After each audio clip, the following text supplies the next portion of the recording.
The moment I pay you, you think like an employee. Entrepreneurs work for free because it starts up here. Don't tell people what you know. Keep them poor.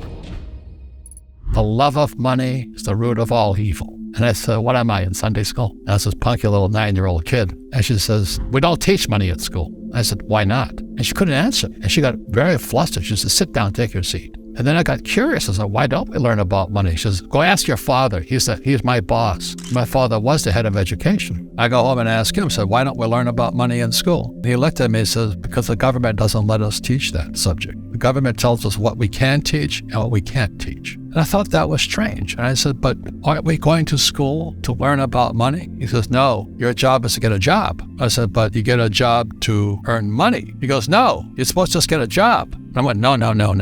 Isn't the purpose of a job to earn money? He goes, you're correct. I said, so why don't I just learn about money? I can skip the job part. And he got flustered and he said, look, why don't you ask your best friend's father about money? And I said, why? That's Mike. So why ask him? He says, because Mike's father is an entrepreneur. And I said, what are you? He says, I'm an employee. I'm a government employee. I went, oh, what's the difference? He says, the difference is an entrepreneur must know about money, or they're no longer entrepreneurs. And he says an employee doesn't have to know anything about money because the government will take care of them, the company will take care of them. But I took my dad's advice and I trundled over to Mike's father's office and knocked on his door and I said, hey, I'm here, 9 years old. Teach me about money. He says, beat it, kid, But that's where the story of Rich Dad, Poor Dad started. And finally, through persistence, my rich dad started teaching me about money on one condition. And that condition was he would never pay me. He says, the moment I pay you, you think like an employee. He says, that's the trap. Entrepreneurs work for free. And now I'm 9 years old, my head's cracking in half. He says, you never want a paycheck. You understand that, kid? I said, okay, I got it. And he says, well, how do I make money? He says, that's what entrepreneurs figure out. So how do I learn about money? So I would work for free. I'd pick up cigarette butts and get hotels and restaurants, and I would clean and do menial tasks. And as I got older, I started getting into office work and marketing and accounting, and I was an apprentice basically, but I always worked for free. And he would teach me about money, but the way he taught me about money was playing Monopoly. And finally one day I got upset. I said, well, when are you going to teach me about money? He says, what do you think we're doing?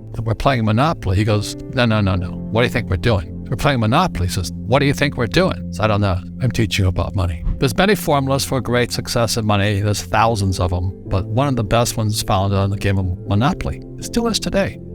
4 green houses, 1 red hotel. I said, what? He says, one of the greatest ways to acquire great wealth is playing Monopoly in real life. 4 greenhouses, 1 red hotel. But is that all there is? He goes, that's it. And he says, what do you think I'm doing? And I went, I don't know. So then he took me out and he showed me his greenhouses. And 10 years later, when I was 19, I was now in school in New York, and I come back to Hawaii, and Rich Dad had bought the biggest piece of land smack dab in the middle of Waikiki Beach. And when you go to Waikiki Beach today, you'll see the Hyatt Regency Hotel. That was his hotel. Just like the game of Monopoly. Just like the game of Monopoly. Acquired assets and they became bigger assets. He just kept what's called an assemblage because that property wasn't that big at the time. So he had to buy out all the small guys. So he'd buy out this shop owner, buy that shop owner. And it took him a while, but he finally assembled this large piece of property. And then he and Hyatt put up this giant hotel. And it just sold for $800 million.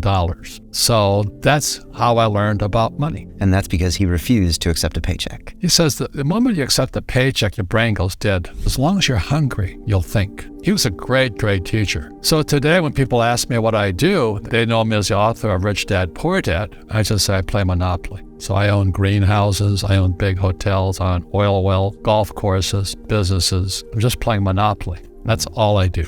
I re-listened to your book on the flight over from London, and I hadn't listened to it in maybe 6 years. And the first time I read Rich Dad, Poor Dad, I thought it was a book about money. But when I listened to it a couple days ago, I saw it differently. I saw it as a book about fear, about self-knowledge, about mindset, because you're describing these people and they're in this world that they don't want to acknowledge that they're in. It's almost a prison in their own mind. Right. Is that what you were trying to get across when you wrote that book? Well, I don't know what I was trying to get across. I just, the fact of the matter was I created this board game called Cash Flow, and I couldn't sell the board game. So I had to write a brochure. And the brochure I wrote was Rich Dad, Poor Dad. So the real fact of the matter is cash flow is about accounting. Rich Dad, Poor Dad is a book on accounting, income statement, balance sheet, statement of cash flow. But if you've ever taken accounting courses, there is no more course more boring than accounting. So to have Rich Dad, Poor Dad be a book on accounting and be the #1 personal finance book of all times, that says something. And it sold the cash flow game. And today there's thousands of cash flow clubs all over the world. And the mission statement was people teaching people. You can bypass that school system because the school system will never teach you about money. The school system was designed to teach you to be an employee, which is important, or a doctor or a lawyer, a specialist, but never about money. So once I got old enough and I had already retired and I was rich and I was fairly well off, it was kind of a social conscience. I said, I have to share what I know. The story goes, every publisher turned me down. They said, you don't know what you're talking about. Because they said, savers were losers. Your house is not an asset. And the rich don't work for money. And so the publishers are like my dad, academic superstars. They had A students in school. So they turned the book down. And then Oprah called in 2000. And then the next time I'm on Oprah, and I went from obscurity to world famous in overnight success in 2000. And then the book has been on the New York Times bestsellers for 7 years until the New York Times took it off. They said it had been on too long. But as you know, most people in publishing or journalism, they're on the other side of the coin of capitalism. So they don't like guys who make money. And that's like my poor dad's side. So that's kind of the story. And I play a Monopoly in real life. I don't need a job. I don't have a retirement. Don't need a retirement. But I felt a social responsibility to teach. And that's what my rich dad did for me. But it is also a book about your own fears. And I think that's why it resonates with people. Because you're telling them things they know is true. They know when they look in the mirror, they're not making the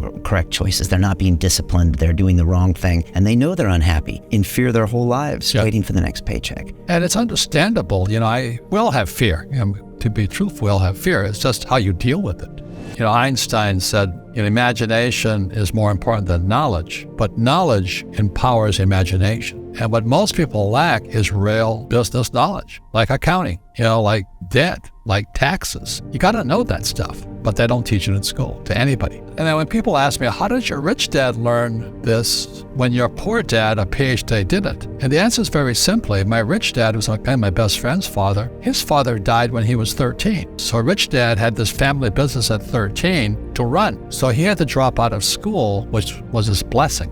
Sometimes the blessing doesn't look like a blessing, but it turned out to be a blessing. And then his teachers became his bookkeeper, his accountant, his attorney, his banker, his real estate agents. So he has what I call real teachers, not these fake teachers in school. You see, most teachers in school, they're out of ethics. They teach subjects they themselves don't practice. I got into arguments with the marketing teacher because the guy didn't have a business. And then I got into arguments with the accounting teacher because the accounting teacher didn't know accounting. I knew more about accounting than him because I actually worked in bookkeeping in my rich dad's companies. And so I'm not an accountant, but I understand accounting. So that was the end of my school years because I understood what a fake teacher is. A fake teacher is somebody who just wants a job and they'll teach anything. They really don't know what they're teaching.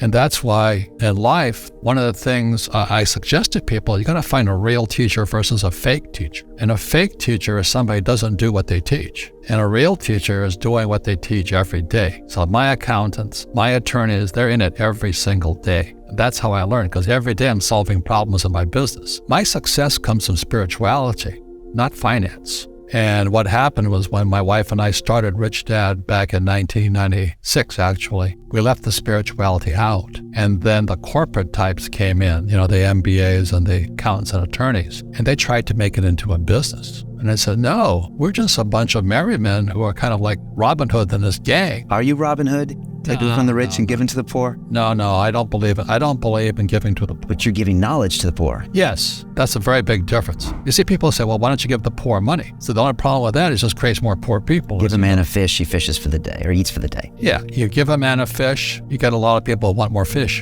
But you are the Robin Hood of knowledge, because I see you giving this knowledge out, and do the rich people cringe and say, don't tell them that, Robin? Yes.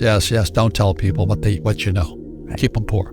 But, unfortunately, the poor, as was in the Bible, I'm not real religious, the poor will always be amongst us because it starts up here. It's in their words, and the words become flesh. When they say, I can't afford it or I can't do that, they go down. They become what they say. My PhD dad, he says, what do you think I am, made of money? I can't afford that. And my rich dad would say, that's why he's poor. Poor people say, I can't afford it, I can't do that, I don't have time. Because it's an escape. It's an escape. And it's easy to say, I can't afford it. And your rich dad used to say what instead of, I can't afford it? How can I afford it? How can I do that? What would it take? Or why should I do that? A question opens the mind, a statement closes the mind. See, when you say, I can't afford it, your mind shuts down. And you become what you say. We become creatures of our own habits. And until we break the habit, we don't change.